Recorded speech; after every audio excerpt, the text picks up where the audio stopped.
bringing you a solo episode with a little health and life update.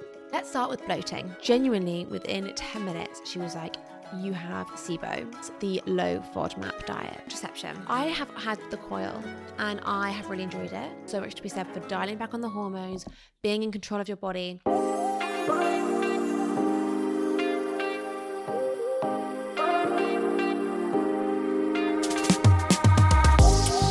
This is Catch-Ups in My Kitchen, the catch-up you need every week in order to look, feel and be the best version of yourself. Join me in my kitchen every week as I speak to a new guest about all things food, health and wellness. Whether it's a specialist in their field, an inspiring story, or just a big girly catch-up full of all the recommendations, tips and advice. In my kitchen, we talk about it all. Hey guys, and welcome back to another exciting episode of Catch-Ups in My Kitchen with me, Georgia Simmons, host of the podcast. In my kitchen this week, I am bringing you a solo episode with a little health and life update. You guys and this podcast are so instrumental to my own health journey.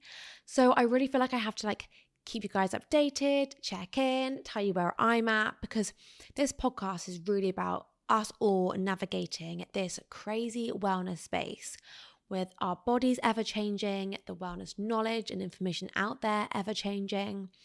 And I always say on this podcast, I am not the expert. I am bringing you the experts and asking the questions that we all want answered. So with that in mind, I think I owe you all my own little health updates, checking you in with how I'm getting on, what I'm doing. So this is what this episode is all about. There's a few things that have changed, guys. I really feel like we need to lock in for this one because I've been on a bit of a journey. So let's start with bloating. As a girl, I've always struggled with bloating. It hasn't been like chronic bloating, but it's definitely been there. And I've also really struggled with regularity, going to the loo, all those things that us girls always struggle with. Mine has always been a bit of a struggle. It was getting really bad, and so I decided to take action. I was trying all the remedies at home, and I know all the information, I know all the practices, but it was still not really working. So I was like, you know what, I am going to go and see someone. So I went to see a systematic kinesiologist. So I need to make sure I'm getting all this right. So what she does is it's a holistic therapy and it uses muscle testing to understand how the body reacts to things. So I went to this amazing lady's house, I sat on this bed, and honestly, within 10 minutes, she could tell me what was wrong. But what she does is she uses vials that she puts on top of your tummy, and then she asks you to push against her hand with your leg, and your strength determines how things are reacting with you. She looked all over my body. She was pressing certain areas. She looked inside my mouth. She felt inside my mouth. She really went through everything very thoroughly. I had to fill out a questionnaire as well beforehand. And genuinely, within 10 minutes, she was like, you have SIBO and you have low stomach acid. I was like, oh. Now, the low stomach acid I've been told before, so my body sometimes struggles to break down certain foods. So that's often why you might need to take kind of like a digestive enzyme whilst eating and that sort of thing, which I do when I'm eating certain foods, but not all the time. So she's putting all these vials across my tummy. Also, an amazing thing that she does is you can bring your supplements, your protein powders to her, and she can let you know if they are working for you, which was also really fascinating. So I was with her for an hour and we went through everything, and she was like, okay, SIBO is your main issue and that is why you're so bloated. So SIBO is small intestinal bacterial overgrowth. So I have too much unwanted bacteria in my small intestine, which is flaring up when I'm eating certain foods and causing me to feel bloated and uncomfortable. And then also because of the low stomach acid, my body is struggling to break down certain foods, which is also making me feel bloated and uncomfortable. And apparently I had really high levels of methane gas in my body, which also kind of plays into the part of me struggling to go to the loo. So with all that in mind, I was like, what does this mean? So I'm taking now a load of different supplements. I have to take some supplements with every meal. I have to take 2 lots of supplements 3 times a day. I am basically a walking supplement jar. I'm rattling. You hear me before you see me, but I'm really, really, really locking into this for 2 to 3 months in order to see the benefits and to see if it works. Because I honestly think if you're going to invest the time and the money in seeing a professional about something, you have to see them out and hear them out on what they are recommending you to do. And I know that sounds obvious, but sometimes with these protocols, they are so extreme or seem really, really laborious or inconvenient that we think, oh, I'm not going to bother, or I'll skip a day, or it doesn't matter. But it really does. So I'm not going to bore you with all the supplements that I'm taking, but what I will bore you with is the low FODMAP diet, which she has recommended me to go on. Now, this I think you guys are going to find super interesting because, as I mentioned a minute ago, I really struggled to go to the loo. And because of that, I found my kind of remedy, which was having a fresh date on my yogurt bowls, a shot of prune juice in the morning, watermelon when I was on holiday really helped me go, keep me regular. All of those 3 foods that I just mentioned are like banned on the low FODMAP diet. So the FODMAP diet is reducing anything that causes stress or causes your body to break down either anything strong like an onion or a sugar. So it's like low sugar, it's low effort for your tummy, basically. So foods that I am avoiding, for example, is dairy, garlic, onions, dates, prunes, sourdoughs, anything fermented. So sourdough, kefir, kimchi. Now, I was having a jar of kimchi a week. I love fermented foods. Obviously, they're great for your gut. So, and I've got like a very, very healthy diet, but I was like, wow, the fermented foods are causing my stomach to work extra hard to break them down. So the fermented foods are great because they bring so much to you. But if you've got low stomach acid and you've got bacteria anyway, it's not helping. It's too harsh. Not saying they're not good. They are amazing foods, but they're just too harsh. And other things is like tomatoes. And with this, you could have a big tomato, like a beef tomato, because that's not as sugary as like a cherry tomato. That's got higher sugar concentration. So it's like reducing all the sugars from my food. So if I want a banana, it's like a quarter of a banana. You can't have a whole banana. Like I mentioned, dates, off the cards, raisins, any kind of dried fruit, off the cards. Apples, no. Pears, no. But I can have kiwis, I can have berries.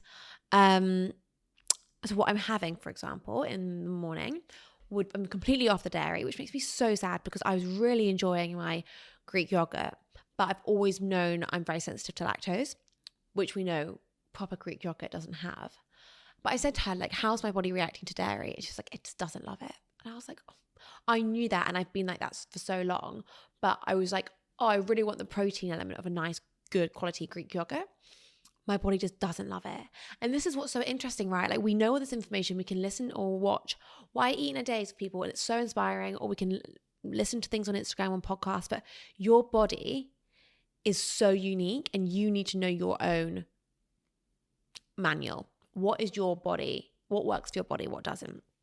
Dairy does not love me.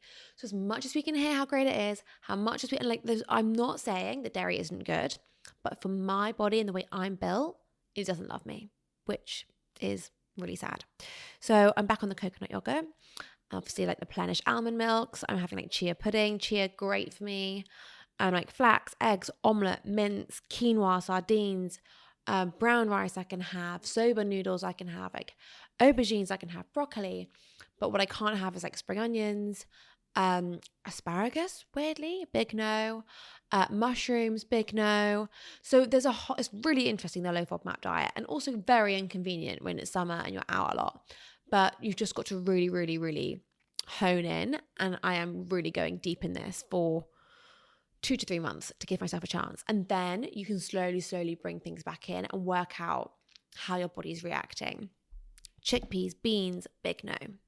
So I'll do a little what I eat in a day next week. And I'm not saying that because I want you to follow it. I'm saying that because it's interesting to see the kind of foods you can include on a low FODMAP diet. So I'm low FODMAP now for like 2-3 months. I think I'm going to do it until September, really give myself a chance, take all these supplements, finish them, actually finish the jars, bin them, and then see how I am. I'll go back and see this gorgeous lady, Francesca. If you guys are interested in who this lady is, DM me and I will send you her details because it was fantastic.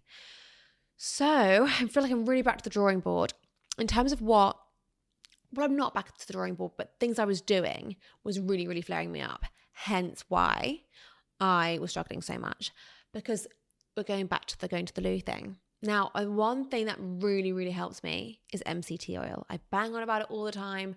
I love that for the cognitive benefit, the brain function, the energy. Honestly, it's like you're supercharging your coffee. And also it does help me keep regular, which I think is super, super important.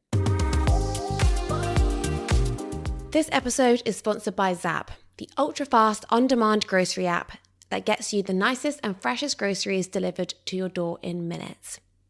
I always use Zapp when I forget an ingredient meal prepping or when I need some snacks for when my friends come around. Personally, my favorite thing about Zapp is the quality of the products you can get on there.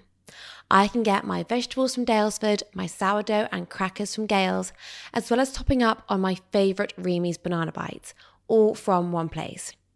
So if, like me, you often need a quick grocery delivery, this is your sign to Zapp them. And if you use the code ZAPPKITCHEN, you will get £10 off your first 4 orders over £30. Thank you, Zapp, for sponsoring the podcast. Now let's get back to the episode. So that is really, really a big update for me. I'm excited about it though, because I'm like, the knowledge is power. And I feel like I knew something was wrong. I fixed it, personalized to me. And now I'm going to finish that, check in how I am, and go from there. And I think if you know something is wrong, get it fixed, completely personalized to you, because there's no one size fits all. And you could be doing all the right things, like right, according to what information we're listening to, learning about the information that's out there, Instagram, etc. And there's so many right protocols. There's so many perfect diets. It's not just one. So I think you've got to make sure you are doing what works for you. And I think, having someone who is a holistic therapist go through it all was so, so powerful. So the next little update is contraception. All the juicy girl stuff in this conversation. So I have had the coil and I have really enjoyed it. But obviously I speak to lots of people and we talk about the kind of non-hormonal method. There's so much to be said for that. There's so much to be said for dialing back on the hormones, being in control of your body. But honestly, the coil's never really bothered me. I've loved the certainty that it gives me. I know it's not 100% certainty, but there is an element of I have to go through one unpleasant day and then I'm done. And again, I was just saying about if there's something that needs fixing, fix it personalized to you. On the contrary, if it's not broken, don't fix it. If you're fine with where you're at, don't worry about it. Move on to something else. So for me, I was like, the coil is working for me. I know it's hormones in my body, but it works. I still have a regular cycle. That was all confirmed in my appointment. I've had the ultrasound. I've had this. If you're worried, just check. But I've had all that done and it does just work. So I had the awful experience of getting that changed yesterday, but I wanted to come on here and talk about it because often we can really taboo putting hormones in our body. And there's a lot to be discussed about implants and coils and the pill. And I've never had the pill. I've always gone for the implant and then I went onto the coil. And those methods have really worked. So yeah, girls, if you're okay, don't stress about it. If you're not okay, then look into other ways and methods. But for me, the natural cycles, I don't want the data of an Oura ring. I know it sounds surprising. I'm in the health space, but the Oura ring doesn't appeal to me. I love to go on feel and intuition, and I don't really want the numbers. I know when I slept well. I know when I haven't. I don't need Oura to tell me. So I don't want to use natural cycles that way. And there's too much risk involved for me. I'm just no, I prefer something which is more confirmed. So that's another little health update, which I am happy with my decision. And that's also super important. You've got to be happy with your decisions and feel confident in what you've chosen. Okay, on to something a bit more light, workouts. So I have been really, really focusing on my breath recently, which comes to no surprise as I keep banging on about mouth tape. I want to tell you something that I genuinely did not expect. and that is the transformational effect of mouth tape. I have always been a super light sleeper, but I've slept well. I've never snored and definitely didn't think I was a mouth breather. But I kept hearing about this deep sleep and I thought, why don't I give mouth taping a go? I'm seeing it on TikTok, let's try it. Oh my God, wow. I had never slept so well. I was completely hooked. I wanted to share it with all my friends and family, but there was one thing that I didn't love, and that was the look of it. I wasn't proud to wear it. I didn't want to take it on holiday with me. I would definitely not take it to my boyfriend's house. I was just a bit embarrassed to have that on my mouth. It looked a bit ugly. So I was like, let's create a more beautiful product that people can be proud to use and want to share with their friends and family. And that is where Healthy Habits came from. Honestly, I now can't even imagine a night without my mouth tape. And before, I'd never even heard of it, definitely didn't think it was for me. But it has changed my life and I genuinely think it could change yours. So if, like me, you sleep well, you don't think you're a mouth breather, but you're intrigued, or maybe you're a snorer, or maybe you're not really getting deep sleep, this is your sign to try mouth taping. And we have a code, CATCHUPS20, to give you 20% off your order. The link to our website is in the show notes. Let me know your thoughts. And now let's get back to the episode. So obviously, mouth taping still very regularly. I'd say 3 nights a week, especially in the summer when I'm maybe drinking more or out more. I obviously don't do it after I've been drinking, but mouth taping at least 3 nights a week really helps me lock in for that deep, deep sleep. And it's honestly incredible. I also think as someone who is very, very on type A, running 100 miles an hour, lying in bed and breathing properly really makes a difference to how I relax and calm before getting into sleep, and then how I breathe and kind of feel when I am asleep. So that's obviously a no-brainer. But more important to that when it comes to the breath, when I work out, I have been really locking in to my breath. Your breath can transform your workout. And back in the day, like about 8 years ago, I used to be a big hit girl. If I wasn't jumping up and down, running around, sweating, I didn't think I was actually working.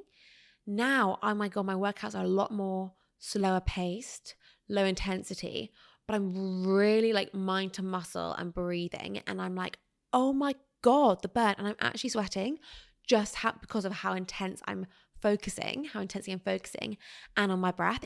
It's honestly been really transformational. Someone I have to thank for that is genuinely Pilates by Bryony app. So I have been a form girl forever and I still have form and I love it. Form for my strength, I love. But recently I have been using Pilates by Bryony to lock in for that deep core and breath workouts. And I'm not going to lie, the first few I did think were really slow and I was getting a bit is this actually doing anything?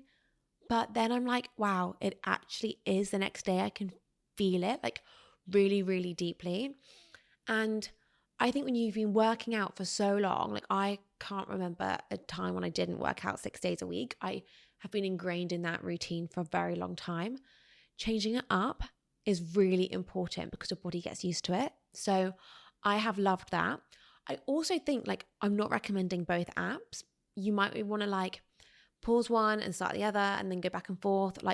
I'm going to actually pause Pilates by Bryony, I think, next month and focus back on form because I want to implement some of my breath work into her routine and her workouts. I think changing it up is good. You don't have to be pigeonholed or stuck into one app or one person.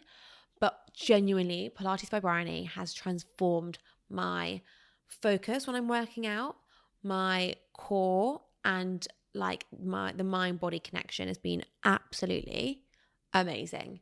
So yeah, really, really recommend. And in terms of my workout breakdown, I was doing 2-2-2. So 2 runs, 2 strength, 2 Pilates. I'm now actually doing 2 runs, 1 strength, which I just do for my legs, and 3 Pilates. And if I can make one of those a reformer class, I will. That for me, I'm noticing just such a difference in how I feel. And of course, getting in those steps, which makes it so much easier when it's summer and it's light and bright and sunny and gorgeous. Okay, other updates. Kitchen utensils. This is really random. We're going all over the place in this episode, but I wanted to give you a big old update. So I'm a big Our Place fan when it comes to frying pans and pans. However, they don't actually last, girls. They don't last. Recently, I've been introduced to HexClad. Now, it was actually Chris Baber who introduced me to HexClad. He came on the podcast and we were talking about it. He's an ambassador.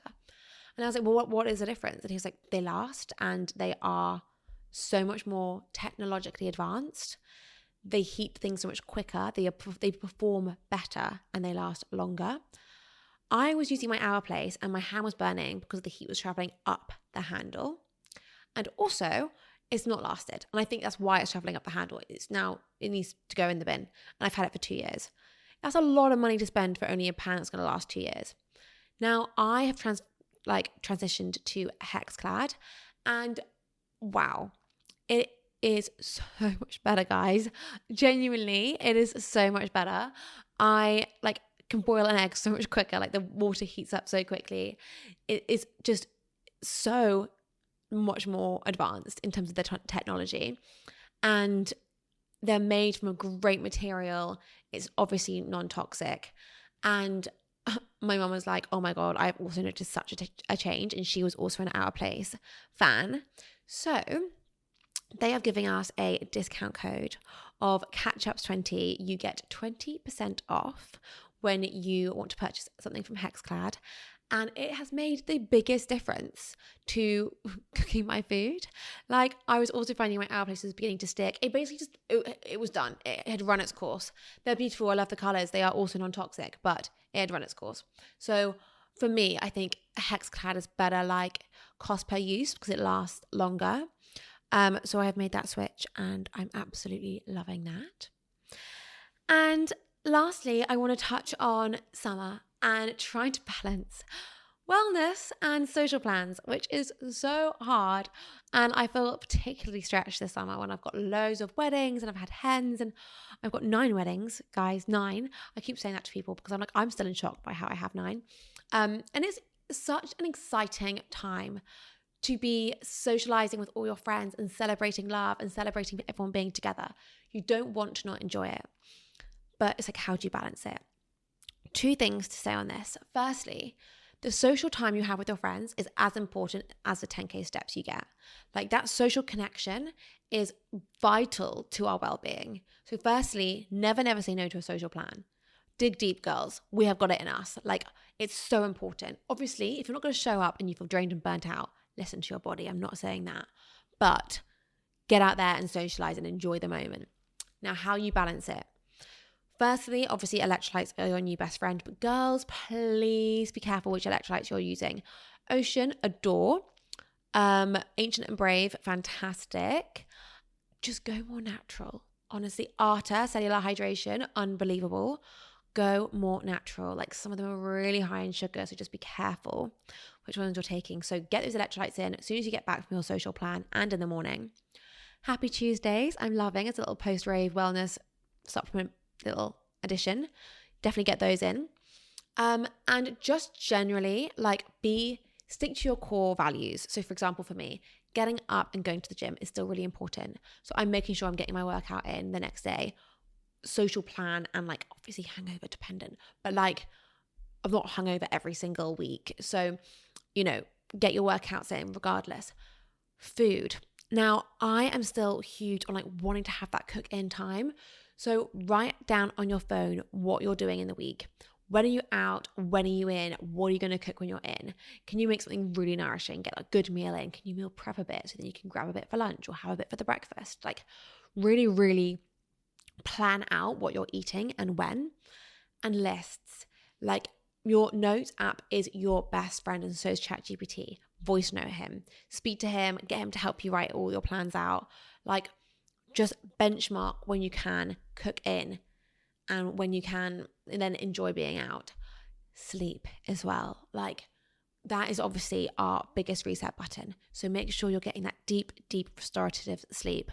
I know I'm advocating for mouth tape here, but genuinely it is a game changer. So get in that good night's sleep and make sure you're taking your magnesium, putting on your magnesium body butter, do all the do's to really lock in for that good night's sleep. When you can get an early night, get it in. That is amazing to press that reset button. And hydrate. Water, water, water, water. There is no one telling you that water's not good for you. There is no one telling you like there's any bad water. Just make sure you are hydrating, because then you'll feel energized, you'll feel flushed through, you'll feel good. So my few things on trying to balance social and wellness is keep that workout in. Do not skip it. Do not skip it. You will feel much better afterwards. Lock in those cook-in days when you can. Get that deep sleep and hydrate. If you're doing that, you can truly do it. Guys, that is it for my little health update and debrief. I really hope some of that was insightful and interesting. It does feel strange giving you guys all my internal thoughts about my own wellness, but I know we're in this together in terms of trying to feel our best and navigate this crazy world. So I hope it was insightful. Please let me know if you want Francesca's details for the systematic kinesiology. It's a bit of a mouthful, but she's amazing. Next week, I'm so excited for you to listen to this episode. Next week, I am joined by probably one of the most positive girls I've seen on the internet. Faye Plunkett is joining me to talk all about like positivity, self-talk, female empowerment. Guys, she is just a ray of sunshine and you are going to love the episode. So make sure you click that follow and subscribe button wherever you're listening so you are reminded when the episode goes live next Tuesday. Thank you guys so much again and see you next week.